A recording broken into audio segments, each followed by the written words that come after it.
রহস্যময় উদ্ভিদ। কিছু রহস্য আমাদের জানা, যেমন আলুকে জীবন বানানোর জাদু, বাতাসে হারিয়ে যাওয়া অদৃশ্য বার্তা, কিংবা ফুলের গন্ধে লুকানো আকুল ডাক। কিন্তু আরও কত অজানা যে আছে, আমরা অনেক কিছুই জানি না। কোন পাতার কোন কুলে কি নিঃশব্দ রসায়ন চলছে, কোন বীজ কখন জীবনের ঘুম ভাঙায়, আর বনভূমির গভীরে কোন গুপ্ত অনুষ্ঠান প্রতিদিন ঘটে যায়, নিঃশব্দে ঘটে যায়। সবই লুকিয়ে আছে প্রকৃতির অপার সৌন্দর্যমাখা অদেখা পর্দার আড়ালে। জ্যান্ত যাইলাম রিৎসা অর্থাৎ বাজনা গাছের নিচে দাঁড়িয়ে আছি। দেখেন, বাজনা গাছে কাঁটা থাকে, কিন্তু এই গাছটায় কোনো কাঁটা নেই কেন?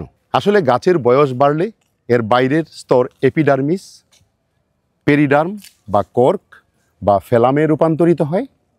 এই কর্ক স্তর তৈরি হওয়ার সাথে সাথে পুরনো কাঁটাগুলো আলগা হয়ে ঝরে পড়ে যায়, আর নতুন কাঁটা তৈরি করে না। এছাড়াও বয়স বাড়ার সাথে সাথে বৃক্ষগুলির সেকেন্ডারি গ্রোথ বা গৌণ বৃদ্ধি ঘটে, ফলে গাছের কাণ্ড মোটা হয়, এবং মোটা হওয়ার সময় কাঁটাগুলো প্রসারিত বাকলের সাথে খাপ খাইয়ে চলতে পারে না, ফলে ভেঙে পড়ে যায়। বড় বড় বৃক্ষকাণ্ডের বাহিরের বাকলটা যদি আমরা তুলি, তাহলে শুকনো স্পঞ্জি যে স্তর পাওয়া যায় তাকে ফেলেম বা কর্ক বলা হয়।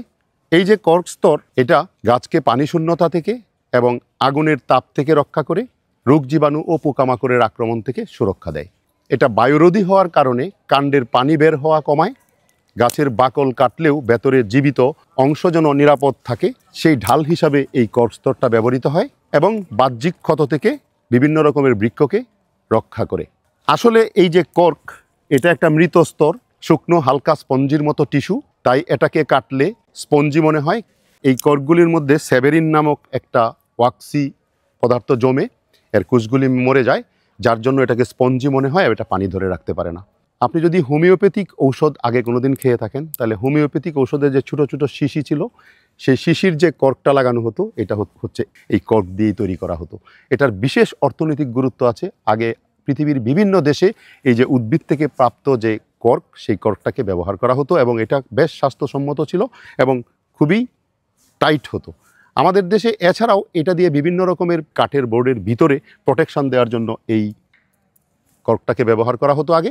তবে বর্তমানে দিন পাল্টেছে, আমরা ধীরে ধীরে অন্য সিনথেটিক বিষয়ের দিকে এগিয়ে গেছি, ফলে এর ব্যবহারটা ধীরে ধীরে কমে গেছে। এটা অত্যন্ত গুরুত্বপূর্ণ ছিল এক সময়। এছাড়া এই কর্কটা উঠিয়ে এটার পিছনে খোদাই করে কেটে এটা দিয়ে স্টেম সিল দিয়ে মারার জন্য যে সিলটা থাকে, সেই সিলটা তৈরি করা হতো। বর্তমানে এগুলি এখন আর দেখা যায় না।